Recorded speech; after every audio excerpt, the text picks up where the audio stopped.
Welcome to the News Hour. A highly anticipated House Ethics Committee report details a litany of allegations against the former Republican representative from Florida, Matt Gaetz. Prosecutors previously declined to charge him, but Gaetz's former peers found evidence that he paid several young women for sex, including an underage girl, and partook in numerous drug-fueled sex parties. Lisa Desjardins spent the day combing through this report about the one-time Trump nominee for Attorney General, and she joins us now. Lisa, this is a very explicit report, and we should just alert our viewers that this is what we're going to talk about in the next few minutes is somewhat graphic. In this report, what really stood out to you?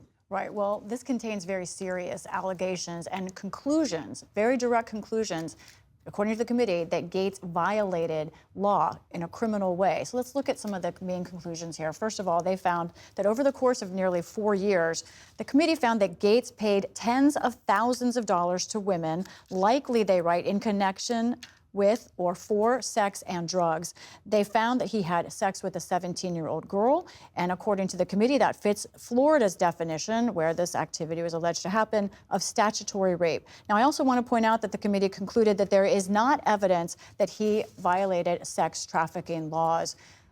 In this report, there is direct testimony from witnesses, including the women involved, but also a very large number of text messages either from Gaetz or naming him in conversations with women. Now, it's important to say the women in these conversations have said that this activity was consensual. This is not an allegation of assault. This instead is about paying for sex. And the allegation of such statutory rape, the committee also goes out of its way to say there's no evidence that Gaetz knew that this girl was 17. However, they point out, according to them, under Florida law, that ignorance of a minor's age is not something that exonerates you. So overall, this is a picture from the committee's view of a member of Congress who spent years illegally paying for sex and for drugs. Gaetz fought very hard to stop this report from ever coming out. What has his response been now that these allegations are out there? He's adamant that this is a politically driven attack on him, and he has gone even farther. He's pointed out that the Department of Justice has never charged him with a crime, and he says that the committee is taking testimony out of context. His argument, as he put it here on Twitter, you see right there, is he says, I never paid anyone for sex because they weren't charging me. I gave the money essentially as a gift to these women. I don't know how that would stand up in court, but that is his argument here.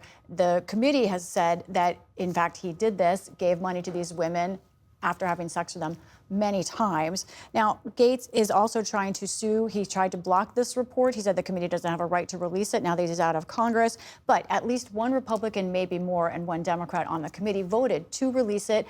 It's rare to do this, but it is not unprecedented.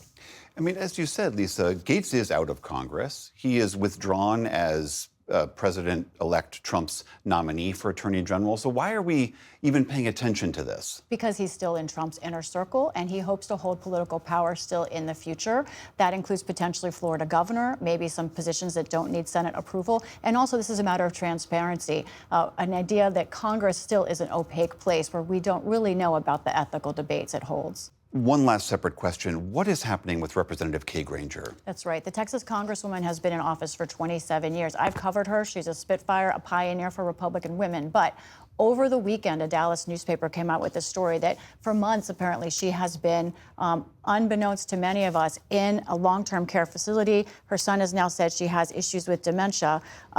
As I said, no one wanted her to see this kind of decline, but she had a powerful position. And this is another example where constituents just don't know what's happening with their members. Some constituents saying they haven't received services. She does complete her 27 years in office next week. Lisa Desjardins, thank you. You're welcome.